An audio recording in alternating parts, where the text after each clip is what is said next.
afternoon. This is Rich Nass, Executive Vice President of Open Systems Media, and I'm here for this week's installment of 5 Minutes With.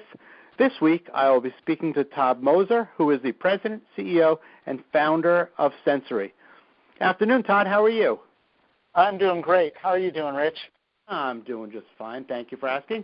Okay, so Sensory, as we all know, is involved in speech recognition. Now, this is a technology that took a pretty long time to get to where it is today, but it's actually quite good today. Now, I assume that you can picture a world that's completely hands-free in the not-too-distant future.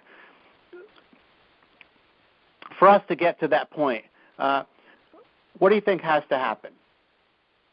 So I think there's been a huge amount of progress to that point. To go truly hands-free, I think there's two components in your question. One is, how do we have devices that are always on, always listening, and able to respond without hitting buttons?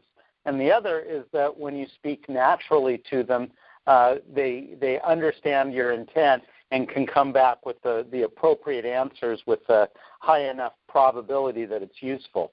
So, and there's been big progress made on both of those fronts. Really, the big data and deep neural nets have been applied to the natural language component, and I think all of us that use Siri and Google Now and those types of things have really seen the improvements there. Sensory's been a real pioneer on the other side, which is making products always on, always listening, and the trick there wasn't as much moving towards to lots of data and these giant models. The trick there was doing it with really low power but still having a very high accuracy, and we've been able to accomplish that. Okay, so how do you do that? And I'm referring more to the low power side. If it has to be on all the time, how do you reduce the power? Sure. We have what we call a deeply embedded approach. So in the example of a mobile phone, instead of running on the apps processor, we can run on a tiny little DSP. Sometimes even that DSP is sort of part of a tiny codec system with a codec and a DSP combined. And we're able to do that at ultra low power. We've gotten our algorithms down to running at about 1 milliamp or so. So the power consumption is very low.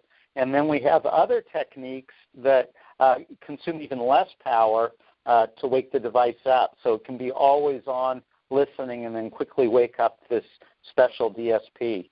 So the actual current consumption can be quite negligible. Okay, that sounds great. I heard of an application just earlier today where somebody envisioned speaking to a person who was speaking a different language, and neither of them knew the other language, and the phone automatically did the translation for them. Is that sci-fi or is that real? That's real today. Now, there's applications that enable that right now. Okay. That's I think that sounds pretty cool. Okay, so you personally have been with Sensory for a very long time, and in our ever-changing internet and electronics and PC world, that's pretty unheard of. So why have you been at Sensory for such a long time? Yeah, good question. I started the company 21 years ago, and I had a vision when I started the company of people being able to communicate with products in the same way that we communicate with each other. And I was quite convinced that this reality would come to fruition someday. And it took about 15 years for my vision to come true, and we're still making it happen. You know, I think for many, many years, you know, since the dawn of time, people have been using sort of buttons and touch controls, and it's really been in the last 10 years when, you know, gestures and swipes and vision and speech have really all come to the forefront, and they're working better and better because of the machine learning and neural net types of technologies that Sensory has been deploying for 21 years. Neural nets, okay. How does neural nets and speech recognition, where do they connect? Sure. So there's, I mean, if you, at a real high level, you could break apart the two approaches for speech recognition or for vision. One is sort of a programming by experts approach, and the other is what we might call a machine learning approach. And the programming by experts approach used to be quite dominant, and the idea there was that you get an expert. It could be an expert in vision and, authenticating faces, for example. That's something that sensory actually does today. And the old approaches would sort of build models based around triangulating distances between the nose and the eyes, because an expert would say that's a key way that we can tell each other apart, and looking at certain colors that help distinguish us. And so they build these very complex models based on ways of differentiating between people.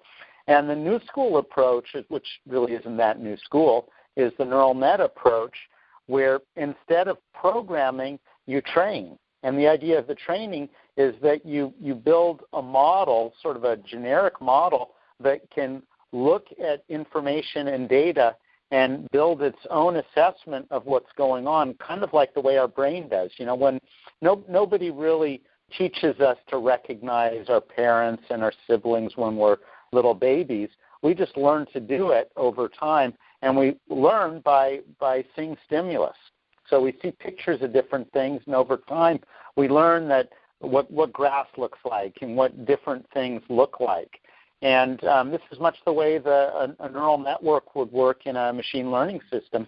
You throw a lot of data at it, and the more data you throw at it, the better a model it builds of its own on how to recognize. Wow, that is really fascinating. And as much as I would like to dive much deeper into that, where we've used up our 5 minutes.